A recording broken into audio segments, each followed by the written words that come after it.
Krásny deň želám, vážení priatelia na sociálnych sieťach.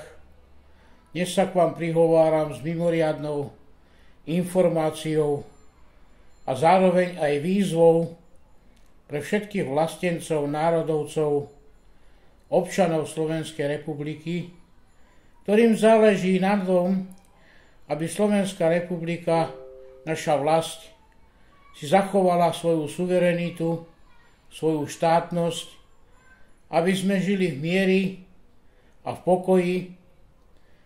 A preto vám oznamujem informáciu, ktorou sa netajá žiadne liberálne politické strany, najmä Progresívne Slovensko a všetci tí, ktorí sú vojnoví štváči a všetci tí, ktorí sú poskokovia toho kolektívneho liberálno-fašistického západu.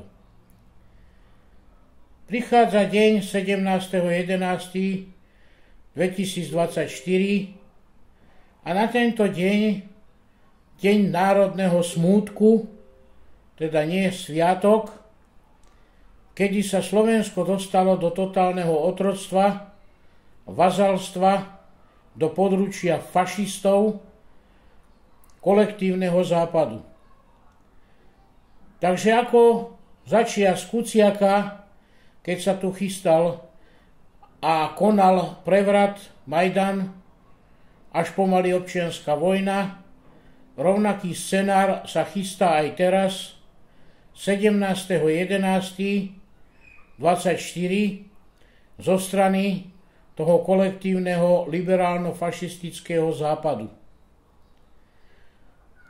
A teraz je veľmi potrebné a dôležité, bez ohľadu na to, ako nemusíme byť spokojní a ani nie sme s tým, že akým spôsobom naďalej pretrváva fakt, že sme vo vojne, že sme súčasťou vojnového ťaženia proti bratom, proti Rusom, proti Slovanom, že na tomto sa nič nezmenilo a nič nemení. Je tu dôležitý fakt, že predsa len je tu vláda koaličná, ktorá potlačila aspoň ten liberálny fašistický progres, ktorý tu bol, nabok. Ak chceme, aby Slovensko bolo slobodné a bolo naše, aby sme si ho zachránili, je potrebné, aby sme sa všetci zjednotili, zabudli na spory, zabudli na to, že není všetko tak, ako sme chceli, a išli podporiť túto vládnu koalíciu, ktorá tu je, vo všetkých troch politických strán.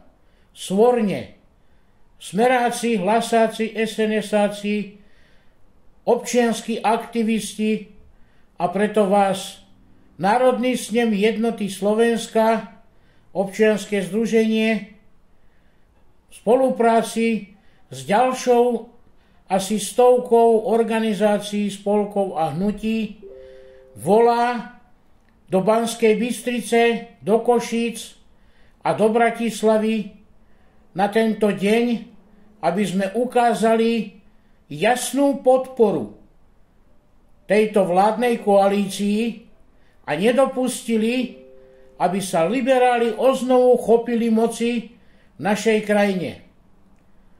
Teraz sa ukáže, kto aký vlastenec je, kto je na strane mieru, kto je na strane Slovenska, kto je Slovan.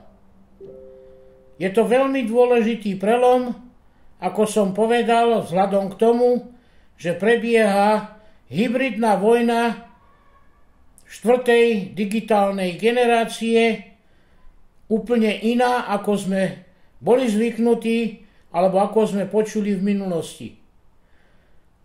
Sledujte, budú letáky, budú plagáty, treba to vytlačať, treba to šíriť, zdieľať toto video, túto výzvu, a už teraz sa pripravovať na stretnutie aj v Košiciach, aj v Bratislave, aj v Banskej Bystrici.